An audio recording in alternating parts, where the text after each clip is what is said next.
Lorsque j'ai pris connaissance, il y a quelques jours, de cette décision, je me suis dit, mais c'est la première application de ce que pourrait être la charte, la DDHU, la Déclaration universelle des droits de l'humanité, si elle était adoptée de manière générale. C'est-à-dire que la base sur laquelle a pu s'appuyer la Cour de Karlsruhe, parce qu'il y a des éléments dans la Constitution allemande qui le prévoient, mais qui ne pourraient pas nécessairement s'appliquer dans tous les pays. Il était rappelé tout à l'heure que les juges sont différents, que les systèmes juridiques sont différents, que les constitutions sont différentes. Je me suis dit, qu'est-ce que ce serait formidable si ce texte pouvait avoir une diffusion, il a déjà une diffusion très importante, mais encore plus importante, notamment jusqu'au niveau des États, parce que alors, effectivement, ce dont le professeur Fombostier vient de rappeler, c'était l'essentiel, c'est-à-dire le droit du vivant, simplement, le droit à vivre dignement, le droit à vivre dignement pour l'humanité d'aujourd'hui et l'humanité de demain, c'est-à-dire dans la chaîne des générations, eh bien, serait consacré. Et donc, j'ai pondu un petit article, je ne sais pas s'il a été mis à disposition des personnes qui suivent ce webinaire, mais je vous l'enverrai si vous l'avez pas, qui est paru à Actu Environnement 2 jours après, 3 jours après la décision, pour expliquer précisément qu'au moins sur 2 points, on retrouvait l'esprit de la déclaration. Alors, ce texte, aujourd'hui, n'est pas adopté par des États. En revanche, il est adopté par de très nombreuses villes, et notamment par la plus grande association de villes du monde, qui s'appelle Cités et Groupements Locaux Unis, qui regroupe 210 000 villes dans le monde et 5 millions de gens dans le monde. Donc, c'est énorme. Et donc, aujourd'hui, CGLU s'est emparé en quelque sorte de la déclaration pour la diffuser massivement dans toutes les villes adhérentes. Il y a bien entendu il y a des ONG, une soixantaine d'ONG la soutiennent, des universités, quelques entreprises, de très nombreux barreaux. Donc aujourd'hui, nous avons une certaine diffusion, mais reste encore limité. Et je pense que ce qu'a reconnu la Cour de Karlsruhe devrait permettre de comprendre l'importance qu'il y aurait à la reconnaître plus massivement, tout simplement parce qu'elle constitue une base dans laquelle chacun peut se retrouver avec sa propre culture juridique. Et Émilie, vous m'avez fait le plaisir et l'honneur de travailler avec Christian et moi sur ce texte, vous le savez aussi bien que moi, pourrait servir de base avec les cultures des uns et des autres, précisément pour avancer dans ce que le professeur Fombostier vient d'appeler l'écocratie. 4 principes simples. La pérennité du vivant, parce que s'il n'y a plus de vivant, c'est même pas la peine de s'interroger sur le droit, hein, ça ne sert pas à grand-chose. Le vivant, parce que nous en faisons partie, naturellement. L'équité intergénérationnelle, la dignité de l'humanité, qui reprend la dignité de l'humanité que l'on trouve dans la Déclaration des droits de l'homme, puisqu'il y a une filiation entre les deux, et bien entendu l'article 1er, qui est le principe de responsabilité, d'équité et de solidarité intra- et intergénérationnelle, exige de la famille humaine et notamment des États d'œuvrer de manière commune et différenciée à la sauvegarde et à la préservation de l'humanité et de la Terre. On est bien dans la notion de sauvegarde à laquelle vous faisiez allusion tout à l'heure dans votre propos. Et il y a au moins 2 points sur lesquels je voudrais insister, et je terminerai sur un point supplémentaire. Le premier, c'est donc le principe de non-discrimination, c'est l'article 4, de non-discrimination à raison de l'appartenance à une génération qui préserve l'humanité, en particulier les générations futures, et exige que les activités ou mesures entreprises par les générations présentes n'ait pas pour effet de provoquer ou de perpétuer une réduction excessive des ressources et des choix pour les générations futures. Ce n'est pas ce qu'a écrit la Cour de Karlsruhe, mais avouons qu'on n'est pas très loin. Parce que lorsque la Cour de Karlsruhe dit très clairement que l'atteinte aux libertés, l'atteinte aux droits, l'atteinte même aux droits de propriété, qui pourraient être ceux résultant d'une inaction ou d'une action insuffisante des États dans la période de l'État allemand en l'espèce, mais c'est généralisable, dans la période 2020-2030, pourrait permettre de ne pas atteindre ces objectifs, hein, et de pas de ces objectifs de valeur constitutionnelle, de respect de ses droits, on est exactement dans la philosophie de l'article 4 de la Déclaration. Et ça m'a, je dirais, ça m'est apparu comme une évidence. Deuxième point, sur la comparaison sur les droits et les devoirs. Vous avez beaucoup, à mon avis, avec tout à fait juste raison, Émilie, insisté sur la question des devoirs. La Déclaration universelle, c'est une déclaration universelle des droits et des devoirs de l'humanité. Car on ne peut plus dissocier l'un de l'autre. Et la décision de Karlsruhe, elle met effectivement en perspective les droits et devoirs de la génération présente versus la génération suivante. En 2030, j'espère que beaucoup de gens qui sont là aujourd'hui seront encore là demain, mais il y en aura des nouveaux et puis il y en aura qui ne seront plus là. Voilà. Donc, ce ne sont pas exactement les mêmes. Dans la déclaration, on trouve à l'article 12 les générations présentes, garantes des ressources. On retrouve la notion des limites dont le professeur Fonbostier parlait tout à l'heure, parce que ces ressources, elles sont limitées, du patrimoine commun, du patrimoine naturel, culturel, matériel et immatériel, ont le devoir de faire en sorte que ce legs soit préservé et qu'il en soit fait usage avec prudence, responsabilité et équité. C'est ça le devoir que nous devons aux générations suivantes.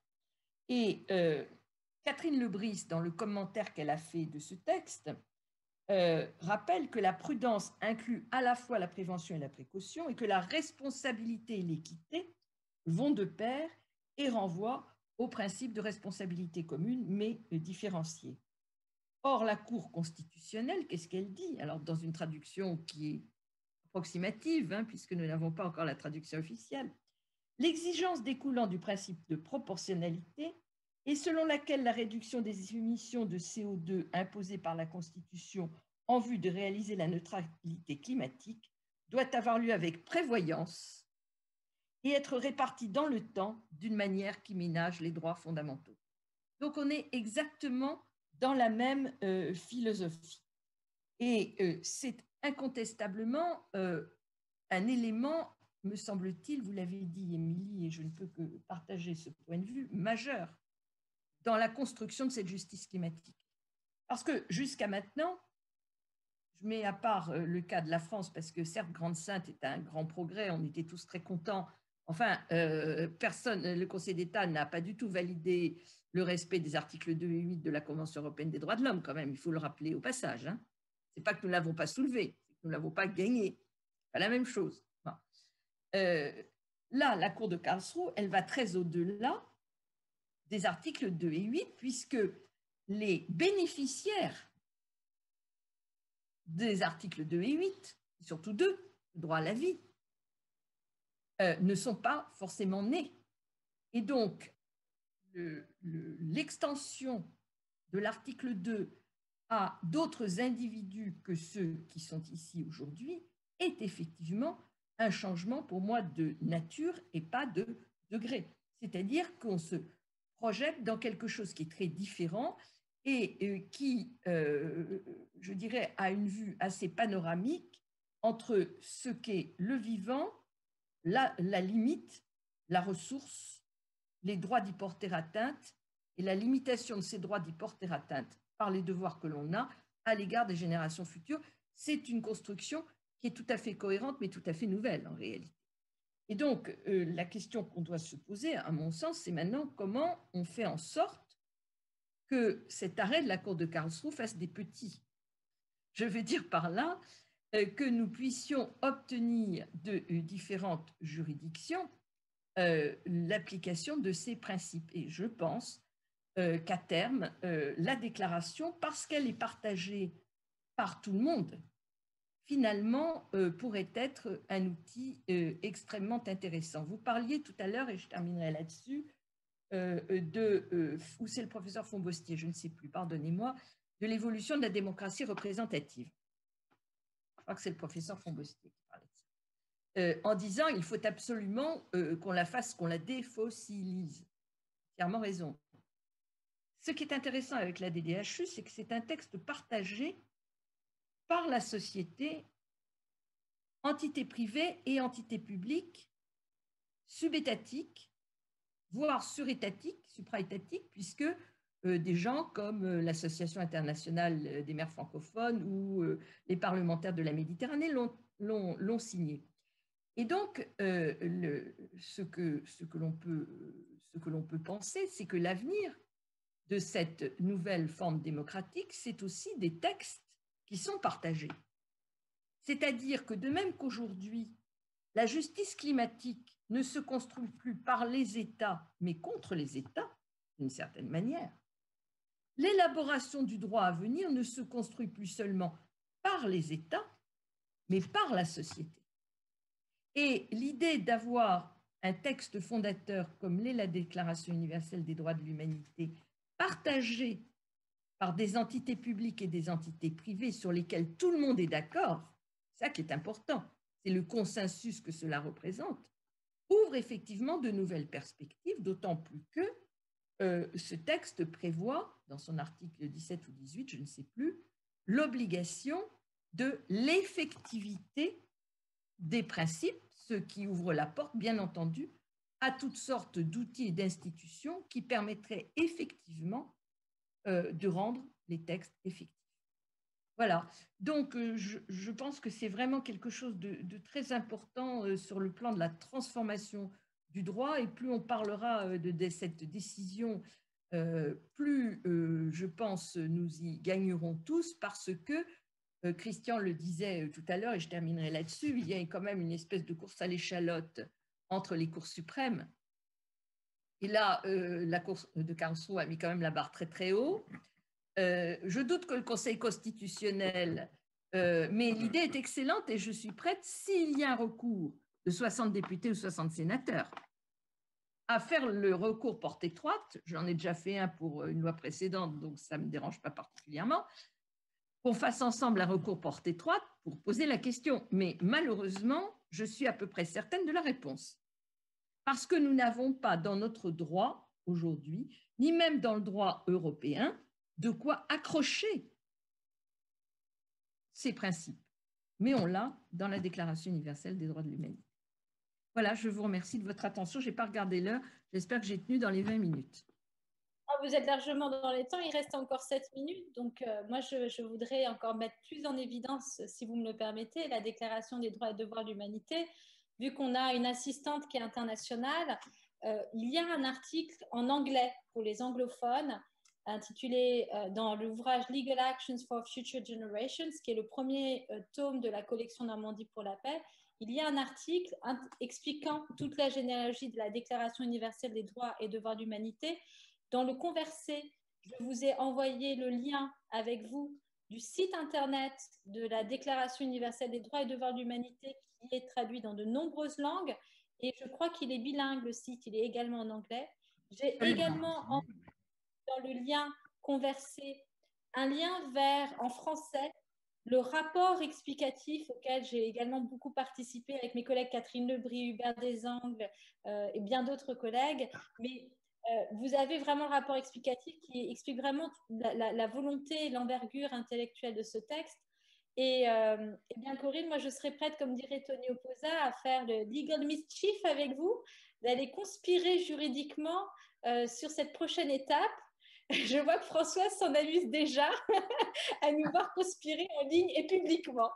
En tout cas, merci beaucoup pour cette présentation. Je voudrais insister parce que vous faites un travail énorme depuis 2015 pour rallier la société civile internationale. Peut-être que vous pourriez expliquer à l'assistance, parce qu'on est largement dans les temps, Corinne, on a encore 5 minutes, comment les gens qui nous écoutent, parce qu'il y a des personnes, j'insiste, hein, je salue les personnes du Gabon, du Cameroun, du Brésil, on a vu de Bolivie, des États-Unis, on a beaucoup de personnes qui sont présentes. Je vous laisse la parole pour leur expliquer qu'est-ce qu'eux peuvent faire. Alors, ils peuvent faire énormément de choses. D'abord, ils peuvent signer. On va sur le site et on signe à titre personnel. Ils peuvent faire signer autour d'eux.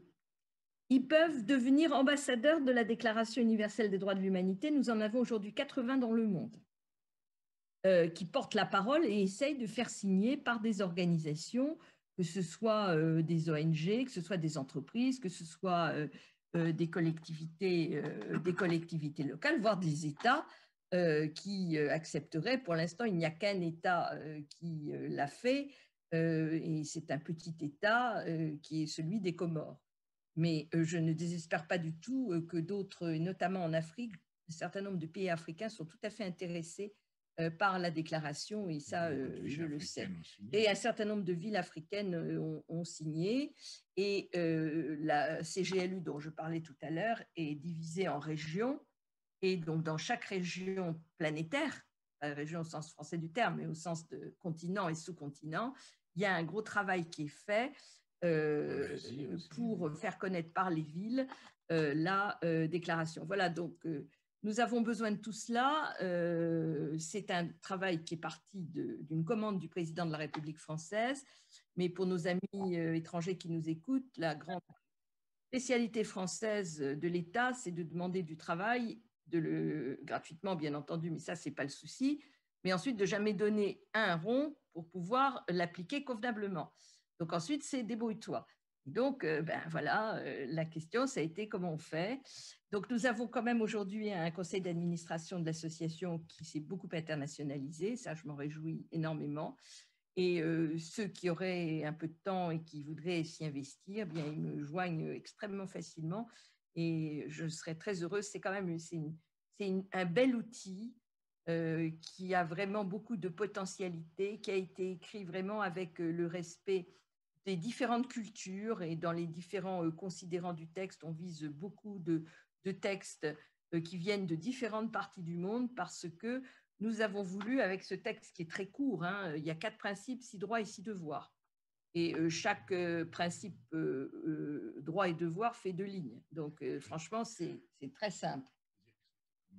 Et sur le plan juridique, Christian me rappelle qu'il a été commenté effectivement par un ouvrage qu'il a co-dirigé avec Fabrice Picot, professeur de droit européen, et par 16 professeurs de droit venus de toute l'Europe.